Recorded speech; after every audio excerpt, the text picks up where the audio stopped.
Assalamualaikum warahmatullahi wabarakatuh.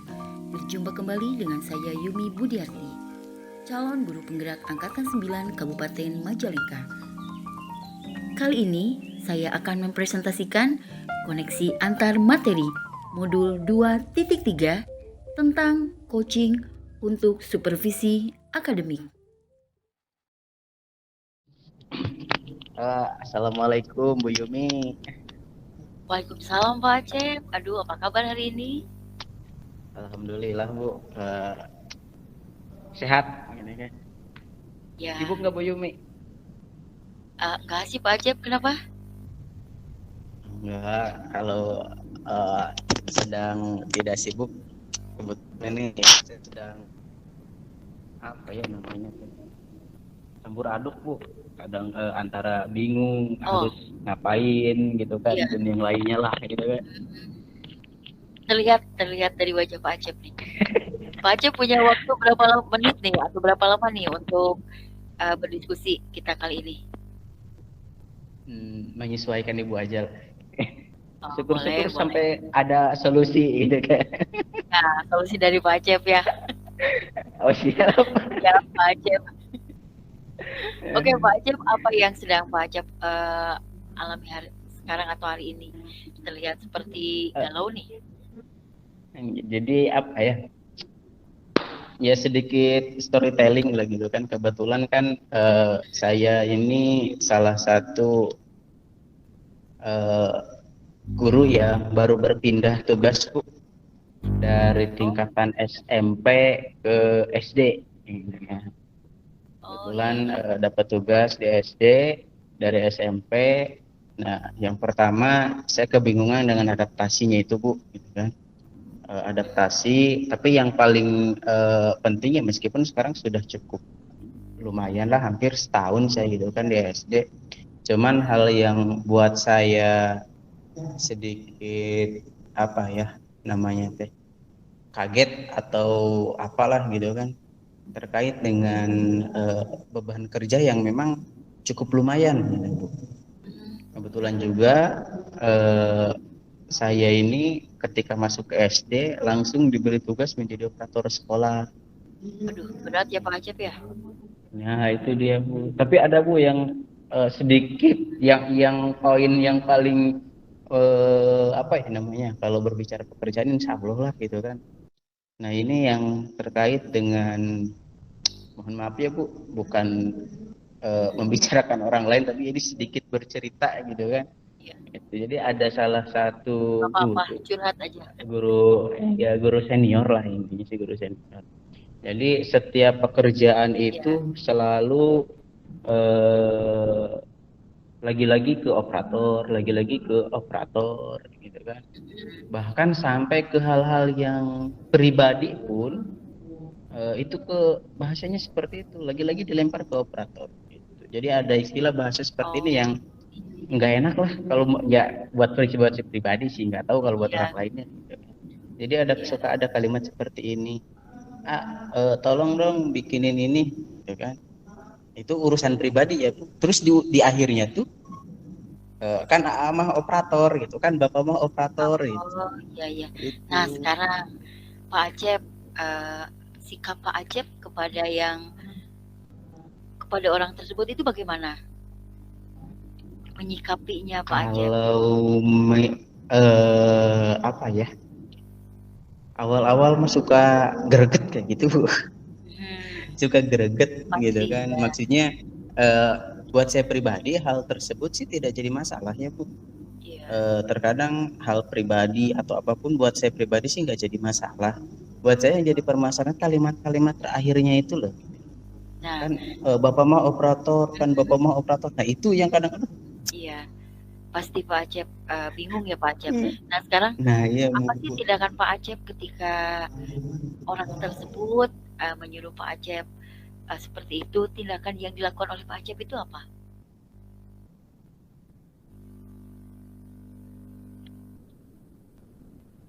Kalau tindakan sendiri ya saya sih apa ya, lebih bersikap legowo aja lah. Kadang kalau di hati mah masih gremet ya Bu gitu kan, tapi tetap saya kerjakan gitu.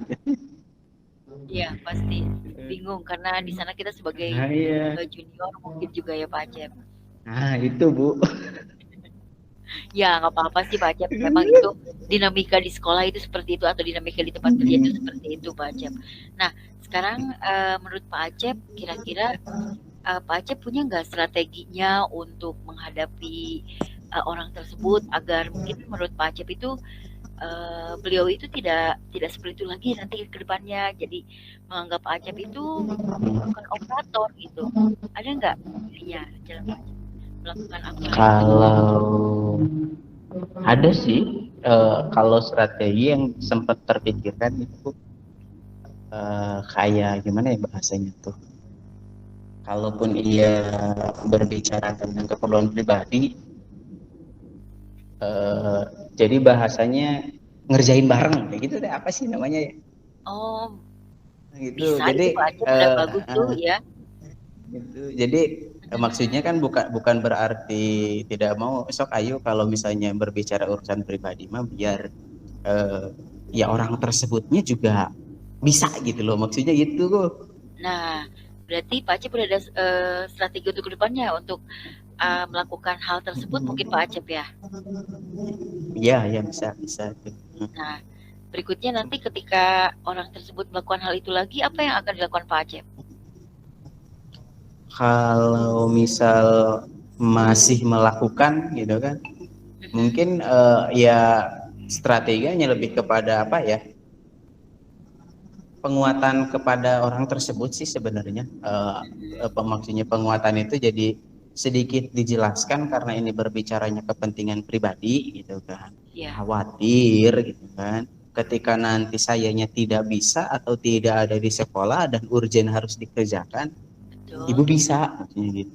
Oh iya, itu udah bagus Pak Acep tuh punya planning ke depannya seperti itu. Tapi Pak Acep sudah pernah mencoba nggak melakukan hal tersebut gitu untuk belum sih. Oh belum ya. Nah menurut Pak Acep kira-kira nih dari rentang 1 sampai 10 itu strategi yang akan dilakukan Pak Acep itu kira-kira Pak Acep nanti pengennya poinnya sampai berapa sih dari 1 sampai 10 keberhasilan yang ingin dicapai sama Pak Acep gitu untuk menghadapi permasalahan seperti ini? Kalau keberhasilan nggak muluk-muluk sih di angka 8 lah. Saya pikir di angka 8 juga sudah bagus sih gitu kan. Kalau menurut saya. Ya, bagus berarti Pak Acep sudah punya targetan bahwa untuk melakukan hal tersebut Pak Acep udah punya langkah dan strateginya gitu ya. Nah semoga Pak Acep nanti ke depannya bisa menghandle atau bisa mengatasi semua permasalahan yang tadi sudah Pak Acep ceritakan dan saya pikir itu Pak Acep udah bagus tuh punya strategi seperti itu yang sudah tadi Pak Acep katakan, tinggal actionnya saja.